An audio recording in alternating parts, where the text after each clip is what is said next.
Today on the official Marvel podcast, we're gearing up for the premiere of Marvel Studios' Captain America: Brave New World. And we've got the film's director, Julius Onah, here to give us the inside scoop. I think the what of becoming a Captain America, becoming the first Black Captain America, means you have to figure out how you're going to define that and how you're going to define yourself, how you want the world to see you. And if you're feeling a little behind on Sam Wilson's journey in the MCU, or just need a refresher, we've got a quick recap to catch you up before it hits the theaters. Plus, we're diving into the comics for a closer look at one of Marvel's most sinister and slithery organizations, the Serpent Society. I'm Sade Spence. I'm Raylo. And this is the official Marvel podcast.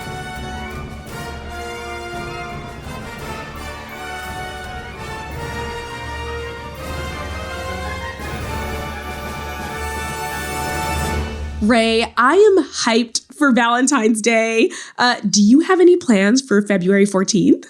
Actually, Sade, I do. How about you? Ooh, I do as well. Should we say at the same time what our plans are? Okay, I thought you'd never ask. On the count of three. Ready? 1, 2, 3. I'm going to see Marvel Studios' Captain America: Brave New World at a theater near me. What are the odds? Oh my gosh. Mind meld. What if, let's say how we like to get our popcorn. Oh, okay. All right. Let's do it again on the count of 3.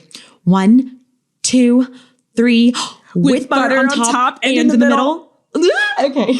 This is getting scary. Oh, yeah. But while we're still a few weeks away from the film's release, we got a sneak peek of Captain America: Brave New World, courtesy of the film's director, Julius Onah. Here's what he had to say about the similarities and differences between Sam Wilson's Captain America and his predecessor, Steve Rogers. One thing that both of these characters have in common, this true belief in a set of ideals and people, but it manifests itself in different ways. With Steve, especially with the serum, he became this incredibly idealized version of what it means to be human and a Cap. And I think with Sam going the opposite direction and embracing his humanity without the serum, he's able to show another side of what it means to be exceptional. So they're both two people who have incredible faith in their ideals and in their countries and communities, but they're expressing it in ways that are very specific to them. Julius described how Sam has evolved since we last saw him at the end of Marvel Studios' The Falcon and the Winter Soldier. Sam has been Captain America now for 2 years, and we left him at the end of that show knowing why he wanted to be Captain America. But now I think we're meeting him at a place where he has to negotiate what that actually means, what course of action he's going to take, how he's going to relate to other people, how he's going to use the power that the platform gives him as well. So a big part of what he's going to go through in this movie is trying to define that in a really specific way in every element of what that means, both in terms of stepping into Steve's shoes, both in terms of what it means coming from his background and his community to take this role, and how it relates not just to every people, but to other heroes as well. So this is a big journey about what it means to actually be in those shoes and be Captain America and define it on your own terms for a world that's very different from anything that Steve was a part of. He was also enthusiastic about the return of Joaquin Torres, the United States Air Force intelligence officer and fast friend of Sam Wilson, who we met in The Falcon and the Winter Soldier. When we last saw him, Sam had given Joaquin the Falcon flight suit. And clearly, Joaquin has been practicing. Our new Falcon, Joaquin Torres, that was another character that was really exciting to me because of the relationship he gets to have with Sam Wilson. And they come into the mantle of Falcon in different ways. Sam was a veteran. Sam was a counselor. Sam had in many ways actualized as a human being, as a grown-up, but he hadn't quite begun to actualize an arc as a hero when we met him in Winter Soldier with Steve Rogers. Whereas Joaquin is in a different place. He's still figuring himself out as a human being. And then he's given this mantle. So he's dealing with this from two different directions. What does it mean to really come into my own in terms of my values and my point of view as a person? And then how do I negotiate that with coming into my point of view as a hero? So he's dealing with a real, set of complex and, at times contradictory circumstances. And I think he really really looks up to Sam as somebody who has been able to navigate that in a way that he hasn't. And I think also as two men of color who have charted a very unique arc of being in the military and then becoming heroes and having this very unique platform as well and what that means and trying to define that. So I think there's a way in which Joaquin looks up to Sam. I think there's a way in which Joaquin wants to live up to Sam, and that makes him a really exciting character to explore in the film. And Julius also gave us a bit of insight around the much anticipated appearance of the Red Hulk in the MCU. Everybody loves a Hulk, and then you make him red, and he becomes even more cool. I think Red Hulk is a tremendously fun character because there's so many ways that he's different from what we've seen with Banner's Hulk. The fact that this is a Hulk that comes from this incredibly tactical place. And I think Red Hulk also becomes really interesting in the film because of what he represents, especially in regards to some of our key characters like Thaddeus Ross and Betty Ross, and then the leader, Samuel Stearns. I think Red Hulk becomes this sort of manifestation of an id in a way that is the part of ourselves that so many of us want to subdue and cast aside. And it's part of what haunts some of our characters in this film. So I think not only is he this fun character, I think he becomes systematically rich character because he represents so much of what some of our key people in this movie are trying to overcome in ways that I think are going to be really dramatically powerful. And Julius couldn't be more excited to have Liv Tyler and Tim Blake Nelson return to the Marvel Cinematic Universe. It was sort of a no-brainer to bring Liv back. She just has this real humanity to her. There's a way this character has a sensitivity that I think people really are drawn to. And it's just a natural quality that Liv has that makes her so incredibly watchable. The relationship she ends up having with Thaddeus Ross, Harrison Ford, in this film is a real big part of his journey of trying to cement his legacy and redefine who he has been as a human being and as a leader. Tim is not just a brilliant actor, but just such a wonderful human being. And I've got to spend quite a fair amount of time with him and just been so impressed by him. And coming back as Samuel Stearns in this film is also really exciting because he's another one of these characters who feels as if a legacy has been taken away from him and wants to leave his stamp on the world in a manner that, allows him to right things that he thinks are wrongs. And that's something that I think Tim can, again, in playing a character like this, who is an antagonist, just bring a humanity and bring an intelligence too. I love it when you tell a story where your antagonist is just so ruthlessly intelligent, and Stearns in this film is somebody who operates from that kind of intellect, but he's able to do it with a specificity that allows him to get underneath Sam's skin. So what can we expect in terms of the tone and themes being explored in Captain America: Brave New World? Well, Julius says to strap in for a thrill ride. What's been so great about the Cap movies is within the universe, they occupy this very, very grounded space. And much like the first film being a World War II film and the second film, playing in the paranoid thriller space, this is also playing in that sort of thriller space as well that is full of grounded, exciting set pieces that are tactile and have a tremendous amount of tension to them. And I think it then allows us to tell this story that's incredibly propulsive, incredibly exciting, while still touching on character and themes in ways that I think audiences are going to find really refreshing. But I think the what of becoming a Captain America, becoming the first Black Captain America, means you have to figure out how you're going to define that and how you're going to define yourself, how you want the world to see you. And that's something that everybody, whether it's Joaquin or Samuel Stearns or Thaddeus Ross, is grappling with. What am I going to leave behind by the choices I've made and the legacy I create for myself? And that's a tough thing for anybody to grapple with. But I think it ends up leading to some really beautiful moments between these characters. By the time Sam comes out of this, we not only fully embrace him as our Cap, we understand what it means for him to define that on his own terms. As for the action scenes in this film, man, they are massive, they are huge, they're fun. And I think, speaking about the genre component of it, it was part of the other thing that I really wanted to lean into in this film. Because we're taking a grounded approach to it, it means we have to think about what makes these set pieces feel really tense and really propulsive and really tactile, and try to also lean away from some of the things that, as great as they are, we might have seen before. So the real approach to this in terms of the storytelling is a really visually precise and controlled movie, and that also also carries over to the set pieces. And there's a fantastic set piece at the end of the second act of the film. That's an aerial sequence where we get to see two winged heroes, something we haven't seen before in the MCU. Everything we've been doing with the action has also been about embracing a real precision and control and creating a visual flair and energy in how we tell the story. So it's been fun to think about the dramatics of the film and then how to take cinematic language from that and also have that carry over into the action set pieces. Because I think the best action set pieces are also character too.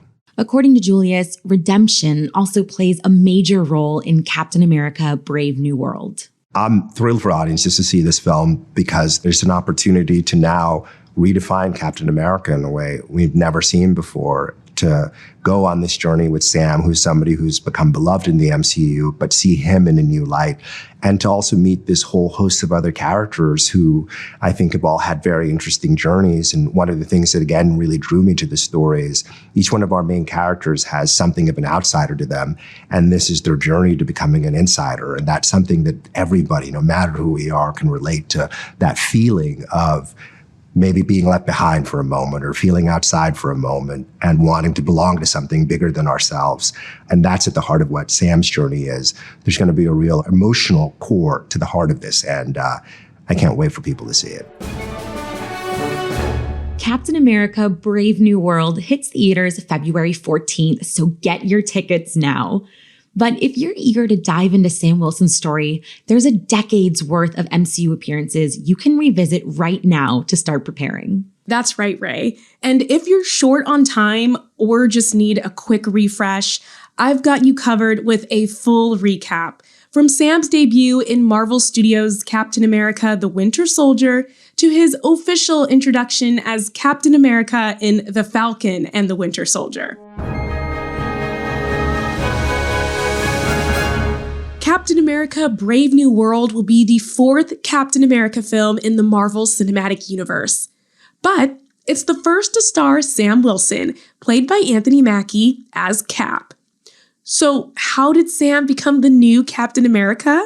Well, Sam first meets Steve Rogers, the original Captain America, in 2014's Captain America: The Winter Soldier, when Steve, fueled by his super soldier serum, speeds past Sam over and over while they're jogging through the streets of Washington, D.C. Don't say it! Don't you say it! Left. Come on! That line is iconic. The two men bond over their shared experiences in combat and soon become fast friends. It's your bed, right? What's that? Your bed is too soft. When I was over there, I sleep on the ground, use rock for pillows like a caveman. Now I'm home, lying in my bed, and it's like... lying on a marshmallow. I feel like I'm gonna sink right to the floor. After discovering that the fascist Hydra organization has infiltrated S.H.I.E.L.D., Cap is framed as a traitor. Sam is one of the few people to come to his aid. Armed with the experimental winged flight suit he used to wear for Air Force rescue missions. But even Sam's years of military service haven't fully prepared him for Avengers-level action. Hey, Cap, how do we know the good guys from the bad guys? If they're shooting at you, they're bad. The situation gets even more complicated when we learn that Hydra's super assassin, the Winter Soldier, is actually a mind-controlled Bucky Barnes, Cap's partner from his World War II days. But Sam does not shy away from a challenge. I can't ask you to do this, Sam. You got out for a good reason. Dude, Captain America needs my help. There's no better reason to get back in. Sam helps to take down Hydra, and this earns him an invitation to the Avengers, where he officially takes on the codename Falcon. But he still has plenty to learn, as we see in Marvel Studios' Ant-Man, when the film's pint-sized protagonist attempts to break into Avengers headquarters while Sam's on guard duty. It's okay. You can't see me. I can see you. Ant-Man unexpectedly gets the better of Sam, who is left wondering how he lost to the little guy.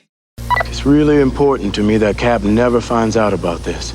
In Marvel Studios' Captain America's Civil War, the superhero community becomes divided over the Sokovia Accords, which put the Avengers under strict governmental oversight. While Tony Stark, Iron Man, agrees with the Accords, Steve Rogers holds that heroes need the freedom to act independently. Then both sides end up at each other's throats. Literally. Naturally, Sam sides with Cap, as do Hawkeye, Scarlet Witch, and Ant-Man. Hey, man. What's up, Tic Tac?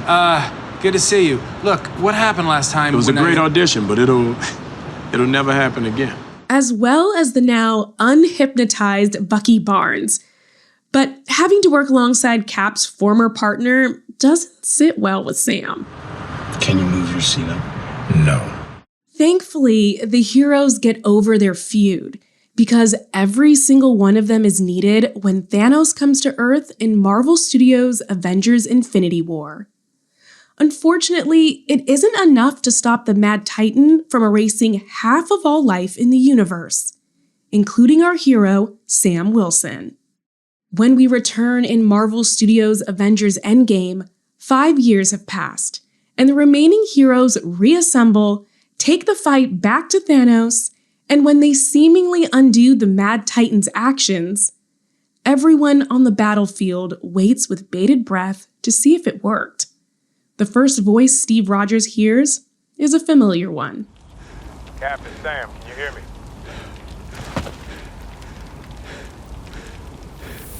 On your left. Sam Wilson is back, along with everyone else who was lost in the 5 years that would become known as the Blip. After Thanos is defeated once and for all, Steve Rogers volunteers to go back in time and return the Infinity Stones to their proper places in the timeline. Steve succeeds, but instead of time warping back to the team, he chooses to stay in the past and spends the decades living the life he lost as a man out of time, returning as an old man.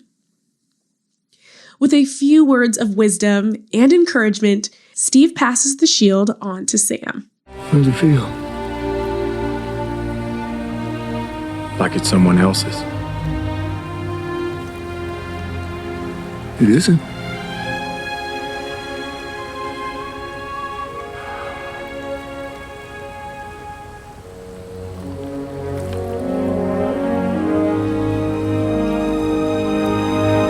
Thank you. I'll do my best.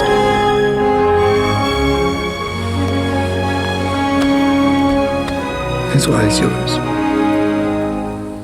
Though, in the 2021 series, The Falcon and the Winter Soldier, we learn that Sam has turned down the mantle of Captain America, but he continues to assist the US military as the Falcon. He's tasked with stopping the Flag Smashers, a group of powered individuals who claim to be fighting for the rights of refugees displaced due to the Blip. The Flag Smashers are violent and cunning, and Sam finds himself partnered with Steve's old friend Bucky Barnes to take them on. You're not gonna move your seat up, are you? No. The two now get along better than they used to. Well, at least a little bit better. And we're partners, Co-workers. but we're also a couple guys with a mutual friend. Friends now gone. So we're a couple of guys. I can live with that. Perfect. Working together is nothing compared to dealing with John Walker, though, the man who took over the Captain America mantle after Sam turned it down. Walker's violent, reckless tactics soon tarnish the Captain America name. It's Bucky who finally convinces Sam to take up the shield, gifting him a new red, white, and blue flight suit forged in Wakanda. I'm sorry, wait, who are you? Captain America. Together, Cap and Bucky manage to stop the Flag Smashers. Though that doesn't solve the very real problem regarding families displaced after the Blip. Sam solidifies his hero of the people status by arguing that the government halt its forced relocation of refugees and instead help them reacclimate. This isn't about easy decisions, Senator. You just don't understand. I'm a black man carrying the stars and stripes. What don't I understand? Every time I pick this thing up, I know there are millions of people out there who are going to hate me for it. Even now, here, I feel it. The stares, the judgment. And there's nothing I can do to change it. Yet I'm still here. No super serum. No blonde hair or blue eyes. The only power I have is that I believe we can do better.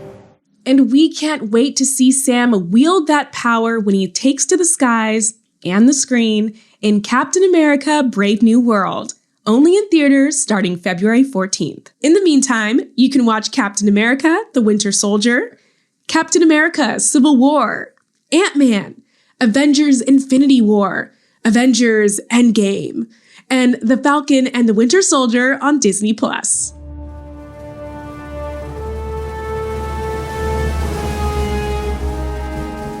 Sade, how many different species of snakes can you name? I promise there's a purpose to this question. This is so random. Why? Well, there is actually this evil organization in Marvel Comics known as the Serpent Society. It's made up of snake-themed villains, and there are a ton of them. I mean, I didn't even know that there were this many types of snakes, let alone within the Marvel universe. So I thought we could test out both of our snake knowledge. Okay, well, other than a cobra and my ex, I got nothing. But I do love the Serpent Society and will happily break down their snake-inspired roster with you. Well, hopefully your ex isn't secretly Sidewinder, but let's do it. You might be surprised at just how many snake-themed criminals inhabit the Marvel Universe, and pretty much all of them have graced the roster of the Serpent Society at some point or another.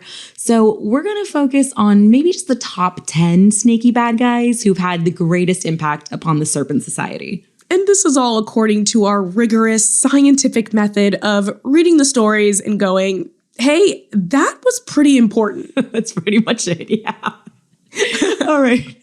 Well, now that you have unveiled our secret process to the public, let's get started. So first up, we have to start with the man who founded the Serpent Society, Seth Volker, aka Sidewinder. His superpower is teleportation. Sidewinder was less than a criminal genius than a business genius, so when villainy wasn't working out for him as a solo act, he decided to start his own superpowered mercenary outlet and run it basically like a Fortune 500 company. He invited every snake-themed villain he could find to become a member of the Serpent Society, where they would have things like a guaranteed salary, performance-based bonuses, paid vacation, pension plan, medical benefits. Even dental? You know what? Actually, yes, probably even dental, because fangs are super important in this organization, no? This is true. This is true. And remember that teleportation ability I mentioned that Sidewinder has?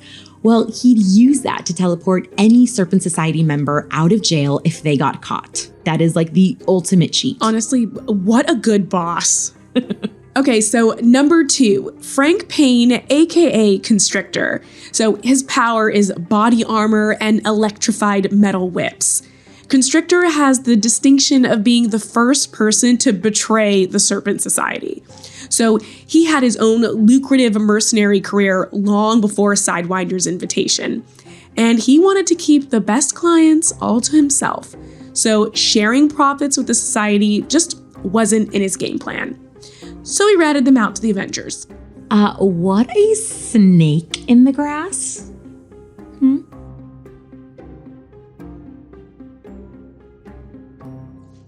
Well, in bitter irony, Frank Payne would later die from a disease he couldn't get treated because he didn't have health insurance. Came back to bite him. Sade, okay, you know what? Everyone keep a running count of how many good snake puns both of us make, and I want you to let us know at the end of this podcast. Well, let's talk about number 3, Ophelia Sarkissian, also known as Viper.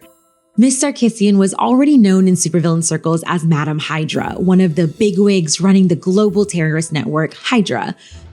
But after she started calling herself Viper, she got one of Sidewinder's invites. She turned it down, not because she wasn't interested in the group, but because she's a megalomaniac who wanted to run the society. So instead, she staged a violent coup, deposed Sidewinder, and installed herself as the new leader. Talk about gaslight, gatekeep, girl boss. Yes. I'm kind of here for this. Here for this. Okay, Ophelia. Keep going, Sade. Okay. Okay, Miss Sarkisian. Girl boss she may be, her reign didn't last long thanks to Captain America and friends who defeated the Society and put Viper in jail. But having failed his team, Sidewinder felt he no longer deserved to be its commander-in-chief. So he stepped down and appointed our Serpent number 4, Klaus Voorhees, the Cobra. His power, creepy levels of flexibility and squirming. However, great those powers are, Cobra didn't come in strong. After a series of losses to heroes, members began to lose confidence in Cobra's leadership. So he did the one thing he could do to truly solidify his place as a team leader. A rebrand. He changed his name to King Cobra. Yeah, obviously. I mean, I don't know about you, but that's all it took to make me trust him already. Exactly. So, as did the members of the Serpent Society. Well, most of them. Which brings us to number 5, fan favorite and favorite of my heart, and maybe who I modeled my whole personality after, I don't know, Rachel Layton, aka Diamondback, aka sometimes goes by Ray, so this feels very personal. Her power is that she throws sharp little diamonds, some of which may be poisoned, electrified, or laced with explosives. She also has more of a moral compass than most of her Serpent teammates, which is why Steve Rogers, Captain America, seemed to go easy on her during their first few dust-ups. After months of quippy quarrels and flirty fighting, Cap and Diamondback turned from enemies to lovers and eventually started dating. Ooh. So could you say Captain America was a bit of a snake charmer? Actually, that was a good one, Sade. I'm going to give you double points for that one.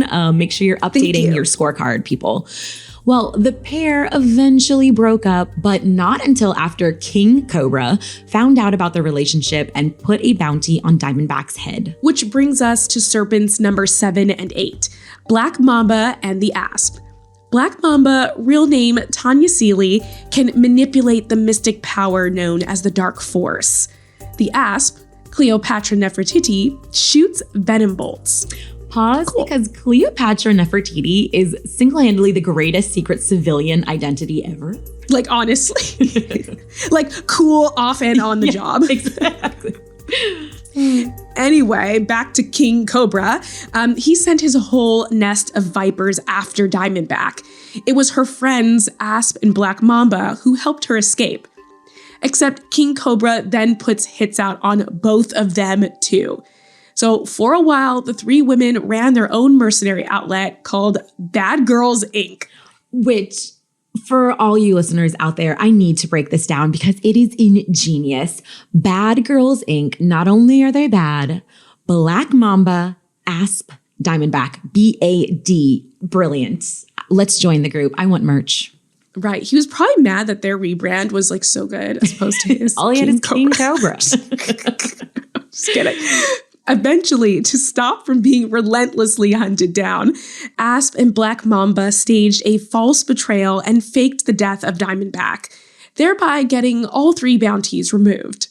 Okay, since you did 2 in a row, I'm taking both 9 and 10 to round out our list. And I'm choosing the 2 members with the most off-putting snake powers. At number 9 is Bushmaster. After Quincy McIver lost both his arms and legs in an accident, he was, and this is in air quotes, lucky enough to have his body rebuilt by Roxxon. And this is a company that is ethically sketchy at best and blatantly just pure evil at worst. Roxxon gave Mr. McIver bionic arms with venom-tipped fang blades protruding from them. And instead of prosthetic legs, they opted to give him a man-sized bionic snake tail. I mean, you can almost feel sorry for the guy and understand why he maybe felt most at home among the Serpent Society. What's creepier than a guy who's fully snake from the waist down? I would creep myself out. Well, it kind of gets creepier because at number 10, we have Cottonmouth, whose real name is Burchell Clemens. He has sharpened steel teeth and can open his mouth wide enough to fit a human head in it. And that is downright disturbing to me. I'm sorry. Wide enough to fit a human head? Honestly, why is that the metric of measurement? That is wild. Because he's done it, Sade. Because he's done it. Fair enough. And there you have it, our top 10 standout members of the Serpent Society. Ray, I do feel bad about all of the snake people who slid off the list. Before we wrap up, let's do a quick-fire rundown of the remaining members. Oh, yeah. I'll start. Anaconda, a woman with long, stretchy arms. Puff Adder, who can puff up to increase his size and strength. Rattler, bionic tail that generates sonic vibrations. Black Racer, super speed. Rock Python, impenetrable skin. Fer de Lance, with poison talons. That name's so fancy. Death Adder, toxic tail spikes. Copperhead, wall crawling armor. Coach Whip, uses whips. Very straightforward. Ooh, one of my ultimate favorites. Princess Python, who can control snakes. Ooh. Boomslang, throws serpent rangs. And I would be remiss not to call out Slither, who, if you've not seen him, is basically just a big snake, but picture him with arms and legs. Also, he can wear his tiny little unitard. That's why. That is why he has limbs. It is so he can show off his fit, but otherwise he's a giant snake. Good for him. But that is a whole lot of snakes. I mean, think about how much molted skin there must be littered around the Serpent Society headquarters. Do they have a Roomba for that? I don't want to think about it, Ray. I don't know why I am, but here I am. When I start the supervillain team of mine, I think I'm going to go with a less popular theme. I second that.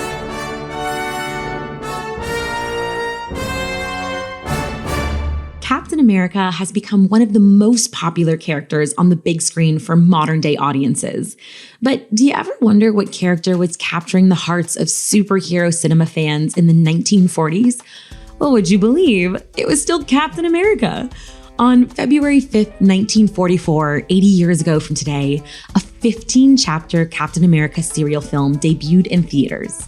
It was the first theatrical release featuring a Marvel character, although there were a few differences.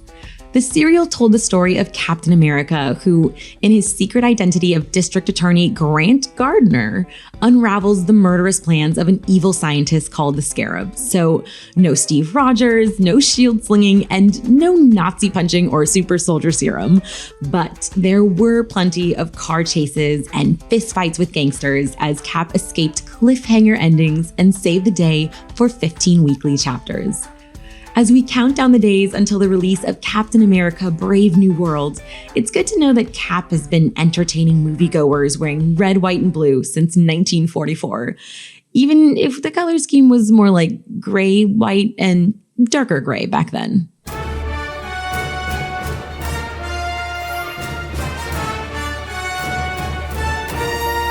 Next time on the official Marvel podcast, we've got the cast of Captain America: Brave New World.